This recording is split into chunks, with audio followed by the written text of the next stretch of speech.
മുൻ പ്രധാനമന്ത്രി മൻമോഹൻ സിംഗിന്റെ നിര്യാണത്തിൽ ദേശീയ ദുഃഖാചരണം നിലനിൽക്കെ രാഹുൽ പുതുവത്സരം ആഘോഷിക്കാൻ വിദേശത്തേക്ക് പറന്നതായി ബി.ജെ.പി. രാജ്യം മുഴുവൻ ദുഃഖിക്കുന്ന സമയത്താണ് ലോക്സഭയിലെ പ്രതിപക്ഷ നേതാവ് വിയറ്റ്നാമിലേക്ക് പറന്നത്. മൻമോഹൻ സിംഗിന്റെ മരണത്തെയും കോൺഗ്രസും രാഹുലും ചേർന്ന് രാഷ്ട്രീയ നേട്ടത്തിന് ഉപയോഗിച്ചെന്നും ആരോപണം.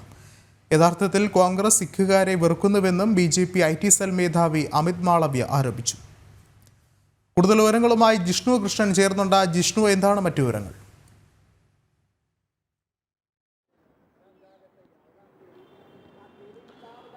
വിഷ്ണു, രാഹുലിന്റെ വിദേശയാത്രയാണ് ഇപ്പോൾ വിവാദത്തിലായിരിക്കുന്നത്. നിലവിൽ രാജ്യം ദുഃഖാചരണത്തിലാണ്. അതായത് മുൻ പ്രധാനമന്ത്രി മൻമോഹൻ സിംഗിന്റെ മരണത്തിൽ, മുൻ പ്രധാനമന്ത്രിയും ഒപ്പം കോൺഗ്രസിന്റെ നേതാവുമായിട്ടുള്ള മൻമോഹൻ സിംഗിന്റെ ഭരണത്തിൽ ദുഃഖം ആചരിക്കുന്ന വേളയിലാണ് ലോക്സഭാ പ്രതിപക്ഷ നേതാവ് കൂടിയായിട്ടുള്ള രാഹുൽ പുതുവത്സര ആഘോഷങ്ങൾക്കായി വിയറ്റ്നാമിലേക്ക് പോയി എന്ന ആരോപണം ബി.ജെ.പി. മുൻപോട്ട് വെച്ചിട്ടുള്ളത്. രാജ്യത്ത് എന്തു തരത്തിലുള്ള പ്രധാനപ്പെട്ട പരിപാടികൾ നടക്കുമ്പോഴും അല്ലെങ്കിൽ മുൻകാലങ്ങളിൽ ഏതു തരത്തിലുള്ള വിഷയങ്ങൾ നടക്കുമ്പോഴും രാഹുലിന്റെ വിദേശ യാത്രകൾ അല്ലെങ്കിൽ ആ സമയത്ത് രാഹുൽ വിദേശ യാത്രകൾ നടത്തിക്കൊണ്ട് ആഘോഷങ്ങളിൽ പങ്കെടുക്കുന്നത് മുൻപും വിവാദത്തിലായിട്ടുണ്ട്. നിലവിൽ മുൻ പ്രധാനമന്ത്രിയുടെ മരണത്തെ തുടർന്ന് രാജ്യം ദുഃഖം ആചരിക്കുമ്പോൾ പുതുവത്സര ആഘോഷങ്ങൾക്കായി ലോക്സഭയിലെ പ്രതിപക്ഷ നേതാവ് രാഹുൽ വിദേശയാത്രയിലാണ്. വിയറ്റ്നാമിലാണ് അദ്ദേഹത്തിന്റെ പുതുവത്സര ആഘോഷം എന്നുള്ളതാണ് ബി.ജെ.പി. നേതാക്കൾ ഒരു ആരോപണമായി ഉന്നയിച്ചിട്ടുള്ളത്.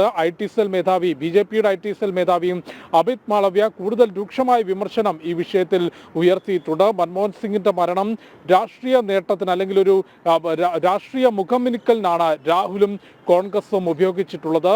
ഈ ഒരു വിഷയത്തിൽ യാതൊരു തരത്തിലുമുള്ള ആത്മാർത്ഥതയോ ദുഃഖമോ രാഹുലിനോ കോൺഗ്രസിനോ ഇല്ല. ഒപ്പം ഒരു പടി കൂടി കടന്ന് അമിത് മാളവ്യ ചൂണ്ടിക്കാട്ടിയിട്ടുള്ളത് കോൺഗ്രസിന് ഇപ്പോഴും സിഖുകാരോട് വെറുപ്പാണ് എന്നൊരു ആരോപണം അമിത് മാളവ്യ ചൂണ്ടിക്കാട്ടിയിട്ടുണ്ട്. നേരത്തെ നമുക്കറിയാം, ഇന്ദിരാഗാന്ധിയുടെ കൊലപാതകവുമായി ബന്ധപ്പെട്ട വലിയ സിഖ് കലാപം കോൺഗ്രസിന്റെ നേതൃത്വത്തിൽ നടത്തിയിരുന്നു. അത് ചൂണ്ടിക്കാട്ടിക്കൊണ്ടാണ് കോൺഗ്രസിന് ഇപ്പോഴും സിഖുകാരോട് വെറുപ്പാണ് എന്നൊരു ആരോപണം ബി.ജെ.പിയുടെ IT സെൽ മേധാവി അമിത് മാളവ്യ ചൂണ്ടിക്കാട്ടിയിട്ടുള്ളത്. ഏതായാലും മുൻ പ്രധാനമന്ത്രിയുടെ മരണത്തെ തുടർന്ന് രാജ്യം ദുഃഖം ആചരിക്കുമ്പോഴാണ് ലോക്സഭയിലെ പ്രതിപക്ഷ നേതാവ് പുതുവത്സരാഘോഷങ്ങൾക്കായി വിദേശയാത്രയിലേക്ക് പോകുന്നത്. അത് വലിയ വിവാദത്തിലേക്ക് ബി.ജെ.പി. കൊണ്ടുചെന്നെത്തിക്കുന്നു. നേരത്തെയും രാഹുലിന്റെ വിദേശയാത്രകൾ കേംബ്രിഡ്ജ് യൂണിവേഴ്സിറ്റിയിൽ ഉൾപ്പെടെ രാഹുലിന്റെ വിദേശ വേദികളിലെ പ്രസംഗങ്ങളും വിവാദത്തിന് വഴിവെച്ചിരുന്നു. വിഷ്ണു. ശരി, ജിഷ്ണു കൃഷ്ണനാണ് വിവരങ്ങൾ നൽകിയത്.